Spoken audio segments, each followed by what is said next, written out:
ইসলাম, class 7 পড়ি। এগুলো হলো ফুড সেফটি, এগুলো হলো বাজার থেকে যে খাবারগুলো কিনে এনে থাকি, এগুলো হলো ফলনযোগ্য খাবার। এর জন্য কম বয়সী মানুষেরা অতি তাড়াতাড়ি এর জন্য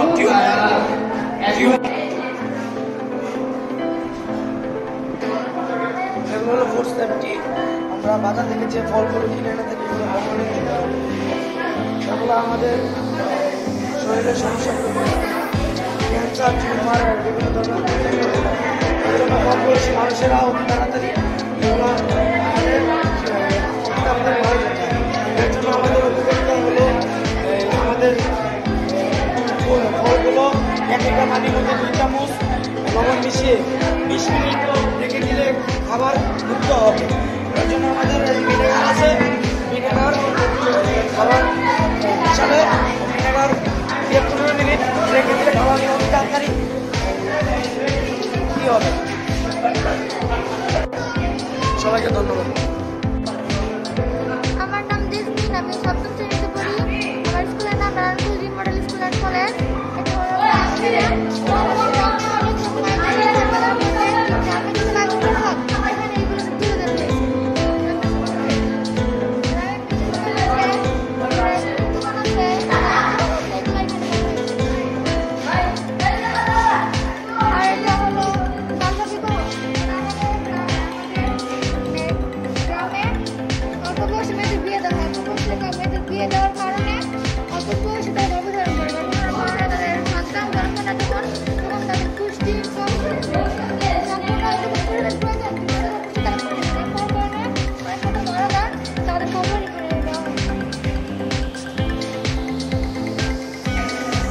সবাইকে ধন্যবাদ।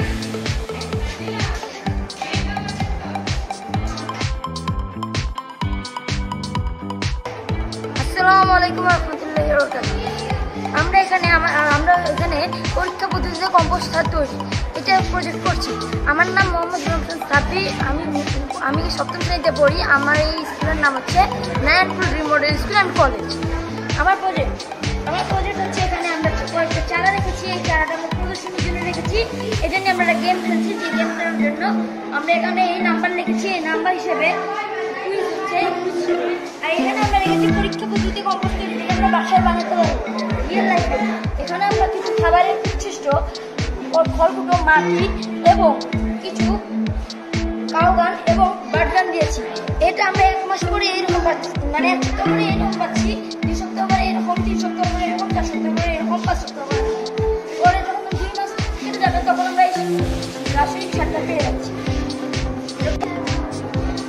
এখানে আমরা শেষ পাখির পদ্ধতি কম্পোস্ট সার প্রস্তুত করছি। এই দেখেন পাখিরা পদ্ধতিতে কম্পোস্ট সার তৈরি। এখানে দেখেন বাড়িতে আমরা কিভাবে করছি এই সম্পর্কে আমরা কিছু ছবি রেখেছি।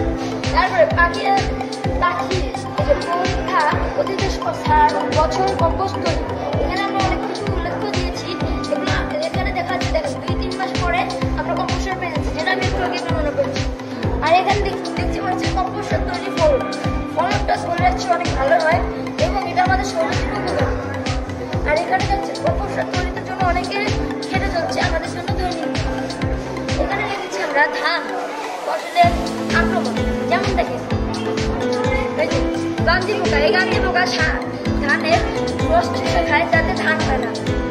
গোজার পোকা যে গাছের যে গোড়া ওখানে আক্রমণ করে এবং ওটাকে শেষ করে দেয় এবং এইরকম করে গাছটাকে মেরে ফেলে।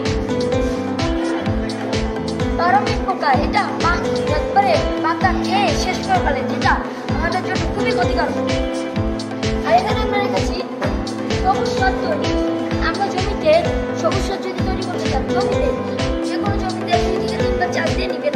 চাষ দেওয়ার পরে 500 থেকে 600 গ্রাম পটাশিয়াম দিতে হবে।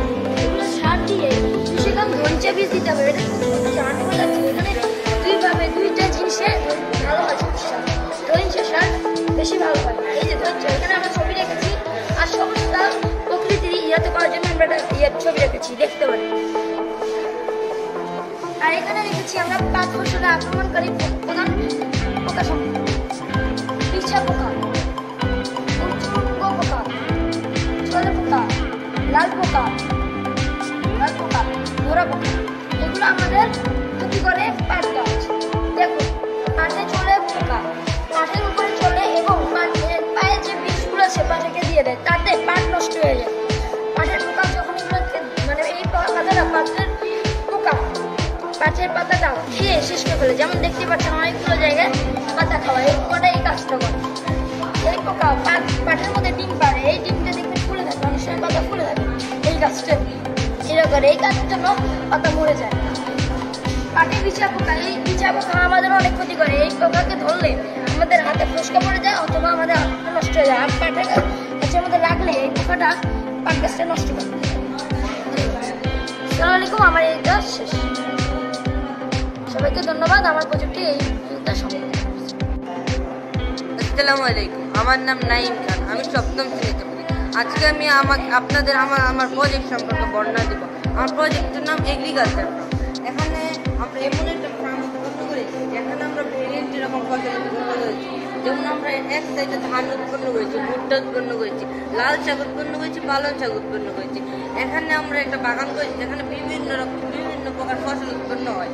আর এখানে আমরা দেখানোর চেষ্টা করছি একটা ট্রাক্টর যেটার মধ্যে জমি চাষ হয়। আমরা এখানে একটা কাউ ফার্ম রেখেছি, এখানে গড় ফার্ম রেখেছি। আমরা গরু থেকে যে মলটা পাই ওইটার মধ্যে বায়োগ্যাস উৎপন্ন করার চেষ্টা করছি। মোট কথা আমরা এখানে বোঝাতে চেয়েছি যে আমরা বিভিন্ন রকম ফসল উৎপন্ন, একটা জমিতে বিভিন্ন রকম ফসল উৎপন্ন করে আমরা বিভিন্ন রকম পুষ্টি পেতে পারি। আর এর পাশাপাশি আমরা এগুলো বিক্রি করে আর্থিকভাবে লাভবান হতে পারি। সবাইকে ধন্যবাদ।